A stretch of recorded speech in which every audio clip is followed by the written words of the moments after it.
Hello बच्चा party, कैसे हैं आप लोग। तो आज हम इस वीडियो में बात करने वाले हैं बायोलॉजी के क्लास 10th का एक ऐसा चैप्टर जो कि आपके एग्जाम के लिए बहुत ज्यादा महत्वपूर्ण है।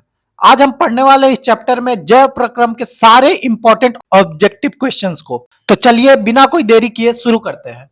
सबसे पहले हम लोग इस वीडियो में सारे क्वेश्चंस के कंसेप्ट की तरफ चलेंगे, मतलब उसके कंसेप्ट को जानेंगे कि कैसे क्या होता है, कौन सा क्वेश्चन है, किससे रिलेटेड है, उसके पीछे का जितना भी चीज है, जितना भी हिस्ट्री है, सारा उसको जानेंगे और उसके बाद क्वेश्चंस को करेंगे।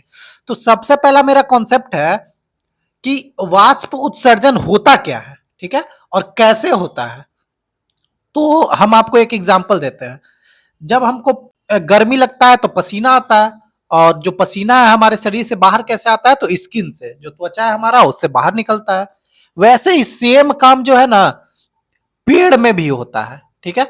जो पेड़ है उसको भी ठंडा होना जरूरी होता है, तो उसका जो पसीना है जिसको पानी बोलेंगे हम लोग, वो निकलता कैसे है, तो पत्तियों के द्वारा। पत्ती में होता क्या है, स्टोमाटा, जिसको हिंदी में बोलते हैं छिद्र, ठीक है, रंध्र जिसको बोलते हैं। एक छोटा छोटा रंध्र होता है, मतलब सॉरी, छोटा छोटा छिद्र होता है जिसको रंध्र बोला जाता है हिंदी में, ठीक है। उसी से क्या होता है, पानी बाहर निकलता है और वाष्प के रूप में वहां से मतलब बाहर हो जाता है, बाहर निकलता है, वाष्प के रूप में निकल जाता है। तो अब यहाँ से जो पानी निकला, यहाँ पे एक क्वेश्चन बनता है कि कैसी प्रक्रिया है। तो यहाँ पे जो पानी दिख रहा है, वाष्प बन रहा है, तो ये क्या हो रहा है, अवस्था परिवर्तन कर रहा है अपना, ना कि ये दूसरा पदार्थ बना दे रहा है। मतलब द्रव्य अवस्था में पानी था, वो गैस बन जा रहा है। तो यहाँ पे कोई भी रासायनिक बदलाव नहीं हो रहा है, इसलिए ये कैसी प्रक्रिया होगी, भौतिक प्रक्रिया, ठीक है, भौतिक बदलाव जिसको भौतिक परिवर्तन कहते हैं। चलिए, तो यहां तक हम लोग कॉन्सेप्ट समझ लिया। अब इससे रिलेटेड क्वेश्चंस पे हम लोग आते हैं। पहला क्वेश्चन है कि पौधों में वाष्प उत्सर्जन किस भाग में होता है। तो अभी हम जस्ट बताया आपको कि पत्ता जो है, पत्तों में रंध्र होता है, उसी से वाष्प उत्सर्जन की क्रिया होती है। तो इसका सही आंसर होगा पत्ता। अगला क्वेश्चन है पौधों के वायवीय भागों से जल के निष्कासन की क्रिया क्या कहलाती है। तो जो जल निकलता है, ये जो पूरा प्रोसेस होता है, इसको क्या बोलते हैं हम लोग, वाष्प उत्सर्जन। अगला क्वेश्चन आता है हमारा, स्टोमाटा पौधे के किस अंग में पाया जाता है, पौधा का कहां पाया जाता है। तो स्टोमाटा हम आपको बताया जिसको रंध्र बोला जाता है, वो पौधों के पत्तियों में पाया जाता है। जो पत्ता होता है ना, उसमें मिलता है स्टोमाटा। स्टोमाटा का मतलब होता है कि छोटा छोटा पत्ता में छेद होता है, ठीक है ना, उसी को स्टोमाटा बोला जाता है। अगला क्वेश्चन है हमारा कि वाष्प उत्सर्जन कैसी प्रक्रिया। तो हम आपको बताए थे कि जो जल निकलता है, जल निकल के क्या होता है, वाष्प बन जाता है। तो यहाँ पे अवस्था परिवर्तन कर रहा है, ना कि कोई नया पदार्थ बन रहा है। और जब नया पदार्थ ना बनेगा तो कौन सा प्रक्रिया होता है, भौतिक प्रक्रिया, ठीक है। तो ये कैसी प्रक्रिया है, भौतिक प्रक्रिया। तो उम्मीद है कि चारों क्वेश्चन आपको एकदम अच्छे से समझ में आए होंगे। अब आते हैं अपने अगले कॉन्सेप्ट की तरफ, जो है उत्सर्जन तंत्र। अब हम समझें कि उत्सर्जन तंत्र क्या है और कैसे काम करता है। तो हम आपको बताते हैं कि जब शरीर है, शरीर में जो चयापचय की क्रिया होती है, जिसको मेटाबॉलिज्म बोलते हैं। मेटाबॉलिज्म का मतलब पहले समझ लीजिए आप क्या होता है।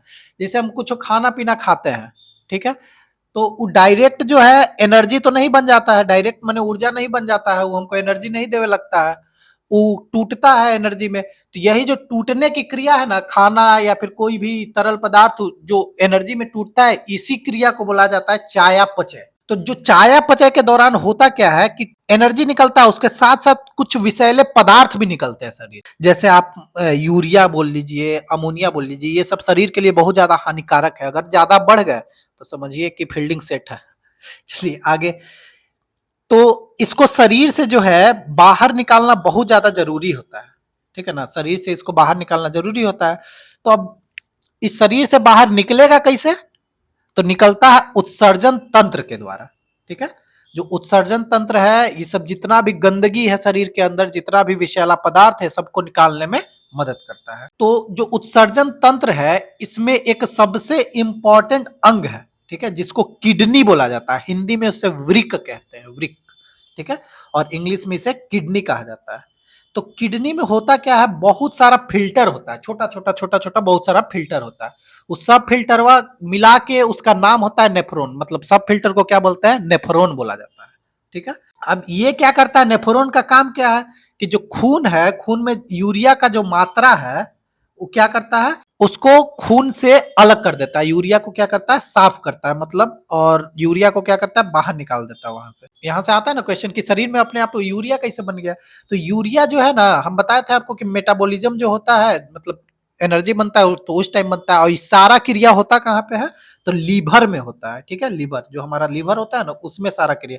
तो यूरिया बनना कहाँ पे है, तो लीवर में, याद रखना है आपको, एक बहुत बढ़िया फैक्ट है। अब होता क्या है कि लीवर से जो क्या बोलते हैं, लीवर से जो यूरिया है खून के जरिए कहाँ पे पहुंचता है, किडनी तक पहुंचता है। वहां उसको क्या कर दिया जाता है, साफ कर दिया जाता है, उसको बाहर निकाल दिया जाता है। उसके बाद टॉयलेट से जो यूरिया है बाहर निकल जाता है। तो अब आते हैं इससे रिलेटेड क्वेश्चंस पे हम लोग। तो पहला क्वेश्चन है हमारा कि मानव रक्त में यूरिया की सामान्य मात्रा कितनी होती है। तो जो मानव रक्त है उसमें यूरिया की मात्रा आपको याद रखना है कि 20 mg होनी चाहिए। ठीक है, 20 mg। अगर इससे ज्यादा हो गया तो आपका किडनी जो है सही से काम नहीं करेगा। अगर इससे ज्यादा हो गया तो किडनी आपका सही से काम नहीं करेगा। अगला क्वेश्चन पे आते हैं हम लोग। मनुष्य में वृक्क एक तंत्र का भाग है जो संबंधित है, किस चीज से संबंधित है, मतलब जो वृक्क है, जो किडनी है, वो कौन सा तंत्र से संबंधित है। तो हम आपको जस्ट अभी कुछ देर पहले क्या बताते हैं कि जो किडनी है, जो वृक्क है, वो उत्सर्जन तंत्र से संबंधित है। आते हैं नेक्स्ट क्वेश्चन पे कि मानव में डायलिसिस थैली है, मतलब मानव का जो डायलिसिस थैली है किसको बोला जाता है, माने जो फिल्टर है किसको बोला जाता है। तो मानव में जो डायलिसिस थैली है उसका नाम क्या है, फिल्टर हम आपको बताए थे, बहुत सारा सूक्ष्म सूक्ष्म जो फिल्टर है उसको नेफ्रॉन बोला जाता है। ठीक है, अगला क्वेश्चन आता है हमारा कि निम्नलिखित में कौन उत्सर्जी अंग है। तो उत्सर्जी अंग अभी जस्ट बताया हम आपको कि वृक्क जो है उत्सर्जी अंग है। आते हैं अगले क्वेश्चन की तरफ। यूरिया रक्त में कहां से प्रवेश करती है। तो हम आपको बताया था कि यूरिया जो है लीवर में बनती है, मतलब कि यकृत में, लीवर को हिंदी में यकृत बोला जाता है। ठीक है, ध्यान रखिएगा आप लोग। तो लीवर में बनती है, और जो लीवर में बनती है ये खून के रास्ते कहां तक पहुंचती है, हमारा किडनी तक पहुंचती है। अगला क्वेश्चन है कि वृक्क के संरचनात्मक और क्रियात्मक इकाई को क्या बोलते हैं, मतलब जो छोटा छोटा इकाई से मिलकर जो वृक्क बना हुआ है उसको छोटा छोटा चीज को क्या बोला जाता है। अभी हम आपको बताया छोटा छोटा जो फिल्टर होता है उसको क्या बोलते हैं, उसको बोलते हैं नेफ्रॉन। ठीक है बच्चा पार्टी। आते हैं अगले कॉन्सेप्ट की तरफ। यहां से आपका एक भी क्वेश्चन नहीं छूटना चाहिए बाबू। दो कॉन्सेप्ट बताया, सारा कॉन्सेप्ट क्लियर करवाते चल रहा है, और उसके बाद सारा क्वेश्चन करवाते चल रहे हैं, तो एकदम दिमाग में सेट हो जाना चाहिए। तो अगला कंसेप्ट है कि श्वसन क्या है और कैसे होता है। सबसे पहले हम लोग समझ लेते हैं कि श्वसन होता क्या है और कैसे होता है। तो जब हम खाना खाते हैं, जब हम खाना खाते हैं, भोजन करते हैं, तो उस समय जो सीधा जो भोजन है वो हमको सीधा ऊर्जा नहीं देता है। ऐसा होता तो बहरीय भोजन में से ऊर्जा निकाल के आप पी नहीं जाते हैं। ठीक है ना, तो सीधा ऊर्जा नहीं बन जाता है। वो होता क्या है कि जो भोजन है उसको कोशिका क्या करता है, तोड़ता है। ठीक है, अब भोजन कर लिए तो अंदर हमारे शरीर में कोशिका है, उसको क्या करेगा, तोड़ेगा। अब तोड़ने के बाद क्या करता है, उसमें से ऊर्जा निकलता है। ठीक है, ऊर्जा निकलता है। आई सारा जो ऊर्जा तोड़ने, जो भोजन को तोड़ के ऊर्जा बनाने की क्रिया है, इसको बोला जाता है श्वसन। ठीक है, अगर हम श्वसन नहीं करते हैं तो हमारे शरीर में ऊर्जा बनेगा नहीं। ऊर्जा बनेगा नहीं तब समझ लीजिए जय हिंद जय भारत हो जाएगा। तो जितना भी ऊर्जा है वो एटीपी के रूप में स्टोर हो जाता है, मतलब एक जगह बटोरा जाता है, ऐसा समझिए, एक जगह इकट्ठा हो जाता है। और इस प्रक्रिया में लगभग 20% जो ऊर्जा है, जो 20% ऊर्जा है, 100% मान लीजिए बना, तो 20% ऊर्जा का होता है कि ताप के रूप में, गर्मी के रूप में निकल जाता है। जो गर्म होता है ना, ताप जिसको गर्मी बोलते हैं, उसके रूप में निकल जाता है। तो और यही जो ताप निकलता है ना, ओकरे से हम लोग का शरीर जो है गर्म रहता है। ठीक है, तो श्वसन हर जीव के लिए अनिवार्य है। अगर श्वसन नहीं होगा तो ऊर्जा नहीं बनेगा, और शरीर में ऊर्जा नहीं होगा तो आप जीवित नहीं रह सकते हैं। सीधी सीधी बात है। तो चलिए, आपको उम्मीद है कि कंसेप्ट समझ में आया होगा। अब आते हैं इससे रिलेटेड क्वेश्चंस पे। तो पहला क्वेश्चन है कि श्वसन क्रिया के दौरान कितना प्रतिशत ऊर्जा ताप के रूप में निकलता है। अब इस क्वेश्चन का आंसर आपको खुद से बताना है, इसका आंसर हम नहीं बता रहे हैं। ठीक है, देखते हैं आपको कितना समझ में आ रहा है। हम पढ़ा रहे हैं तो आपको समझ में आ रहा है कि नहीं आ रहा है, यहीं से हमको पता चल जाएगा। कितना परसेंट ऊर्जा जो है ताप के रूप में निकलता है, इसका आंसर आपको कमेंट बॉक्स में बताना है। अगला क्वेश्चन है, वह प्रक्रम जिससे शरीर में ऊर्जा का उत्पादन होता है क्या कहलाता है? तो शरीर में ऊर्जा कैसे बनता है बाबू? श्वसन से। अगर श्वसन नहीं करेंगे तो शरीर में ऊर्जा नहीं बनेगा। आते हैं अगले क्वेश्चन पे, कौन सी क्रिया सभी जीव के लिए अनिवार्य है? तो सब जीव को श्वसन करना अनिवार्य है। सब अपना अलग अलग अंग से करता है, जो मछली है तो वो अपना गिल्स से करती है, जो मनुष्य है या जानवर है वो लोग फेफड़ा से करता है। तो सबको करना जरूरी है, ये जान लीजिए आप। आते हैं अगले क्वेश्चन पे कि इथाइल अल्कोहल किस प्रकार के श्वसन में बनता है? समझिएगा, इथाइल जो अल्कोहल एक नया कंसेप्ट है, नया क्वेश्चन है, समझना है आपको। इथाइल अल्कोहल किस प्रकार के श्वसन में बनता है? तो ये जो इथाइल अल्कोहल है वैसा श्वसन जहां पे ऑक्सीजन नहीं होता है, ठीक है, मतलब बिना ऑक्सीजन वाला जो श्वसन होता है वहां पे इथाइल अल्कोहल बनता है। जैसे हम आपको एक एग्जांपल दे देते, ईस्ट जो है उसमें ये जो इथाइल अल्कोहल वाला श्वसन बनता है, इस श्वसन का नाम है अवायवीय श्वसन, अवायवीय श्वसन, ठीक है, याद रखना आपको। आगे आते हैं अगले क्वेश्चन पे, पाइरुवेट का विखंडन कहाँ होता है? ठीक है, पाइरुवेट का विखंडन, तो ये भी नया क्वेश्चन है, आपको याद रखना है कि पाइरुवेट का विखंडन जो है माइक्रोकॉन्ड्रिया में होता है। और माइक्रोकॉन्ड्रिया को एक चीज और याद रखना है कि माइक्रो जो कॉन्ड्रिया है उसको कोशिका का पावर हाउस बोला जाता है, ठीक है ना। माइक्रोकॉन्ड्रिया जो है उसको कोशिका का पावर हाउस बोला जाता है। तो इस मतलब इस कंसेप्ट से रिलेटेड इतने क्वेश्चन थे जिसको आपको ध्यान रखना है। इससे बाहर आपका एक क्वेश्चन नहीं आएगा इस कंसेप्ट से, आप ये बात जान लीजिए एकदम। अब हम लोग आते हैं अगले कॉन्सेप्ट पे कि प्रकाश संश्लेषण क्या है और कैसे होता है।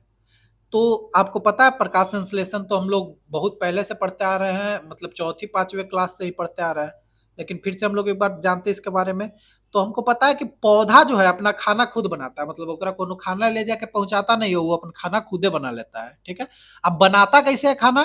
तो जो सूर्य की मौजूदगी में, सूर्य का जो रोशनी है वहां पे कार्बन डाइऑक्साइड, पानी, उन दोनों से मिलके सूर्य का रोशनी, कार्बन डाइऑक्साइड और पानी से मिला के ग्लूकोज बनाता है, ठीक है, ग्लूकोज बनाता है। अब ग्लूकोज बनाता है और उसके साथ साथ क्या होता है, उसमें से ग्लूकोज, जब ये सब क्रिया होता है तो ग्लूकोज बनता है, उसके साथ साथ एक गैस भी निकलता है जिसको ऑक्सीजन गैस बोलते हैं।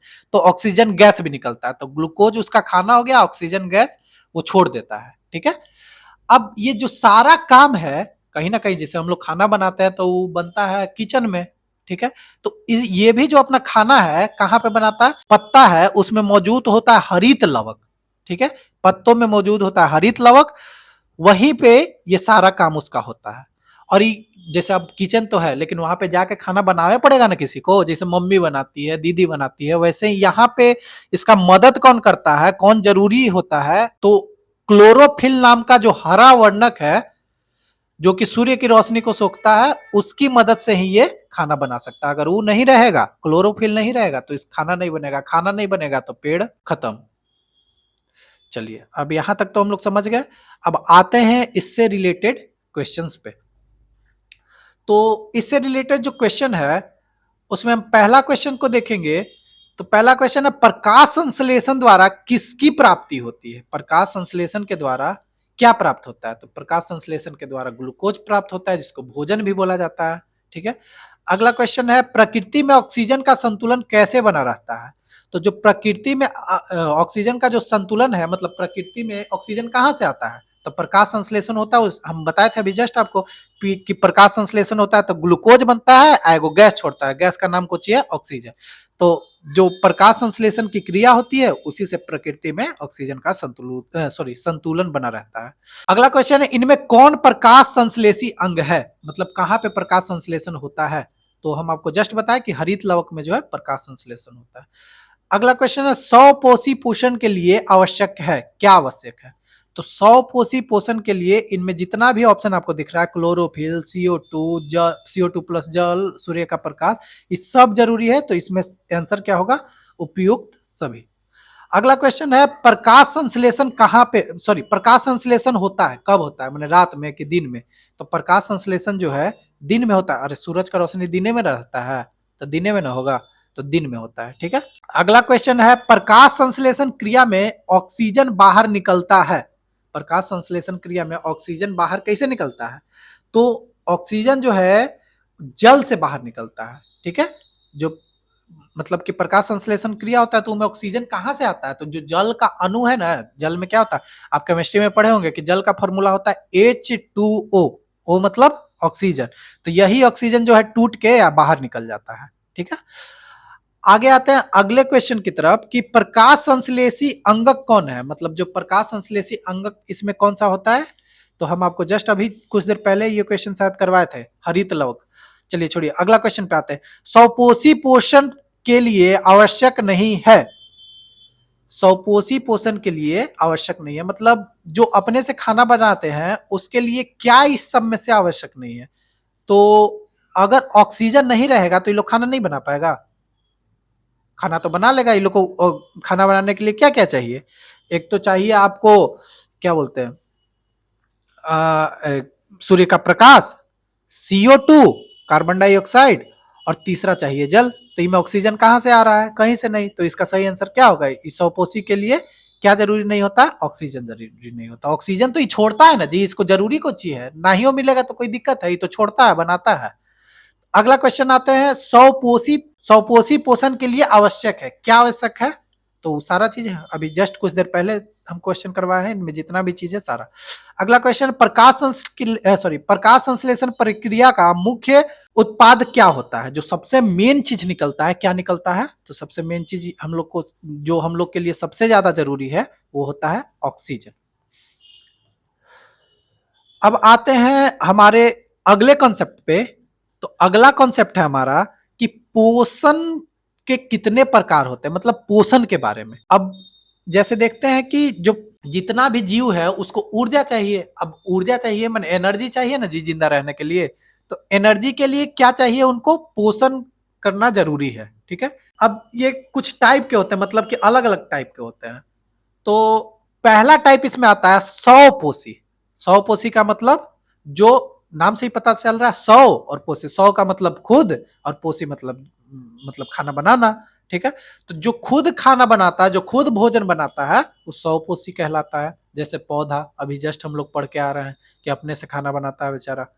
अगला है परपोषी, दूसरों से भोजन जो लेता है उसको परपोषी बोला जाता है। जैसे जानवर हो गया, इंसान हो गया, ठीक है, दूसरों से भोजन लेता है, ठीक है। अगला है मृतजीवी, जो मरे हुए जीवों के अवशेषों से भोजन लेता है। जैसे कवक हो गया, आपका फंजाई हो गया, ये सब।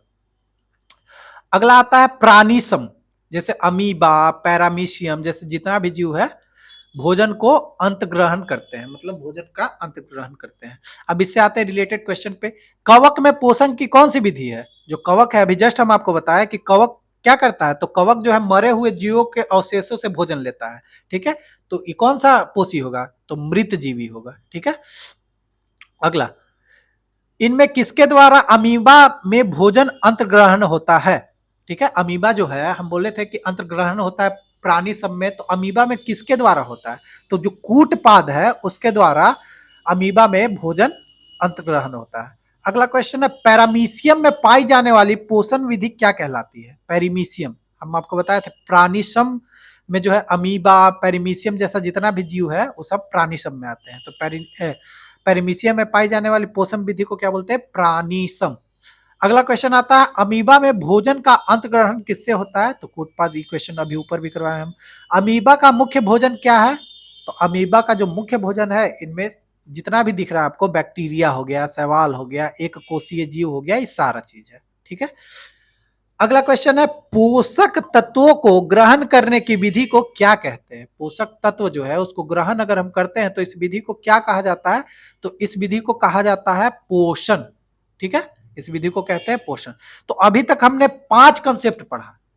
इस चैप्टर में 4-5 और कंसेप्ट है जिससे आपका सारा क्वेश्चन क्लियर हो जाएगा चैप्टर का। ये जो अगला 5वां कंसेप्ट है वो आपको अगले पार्ट में मिल जाएगा, ठीक है ना। तब तक ये 5 कंसेप्ट पढ़िए, इसको अच्छे से याद करिए, 1 से 2 बार वीडियो को देखिए और आपको सारा का सारा चीज़ याद हो जाएगा, ठीक है ना? आप कांसेप्ट आपका मतलब पीछे का स्टोरी अगर समझ में आ जाता है, तो आपको सारा का सारा चीज़ खुद से याद हो जाएगा। एक भी क्वेश्चन रटने का ज़रूरत नहीं पड़ेगा। समझते चलिए, आंसर करते चलिए। बात समझ में आया ना? और अगर आप यहाँ तक आ ही गए हैं, तो वीडियो को लाइक ज़रूर कर दीजिए, चैनल को सब्सक्राइब कर दीजिए और वीडियो को अपने सारे दोस्तों तक शेयर करिए, दबा के एकदम शेयर कर दीजिए। मिलते हैं अगले पार्ट में, तब तक के लिए जय हिंद।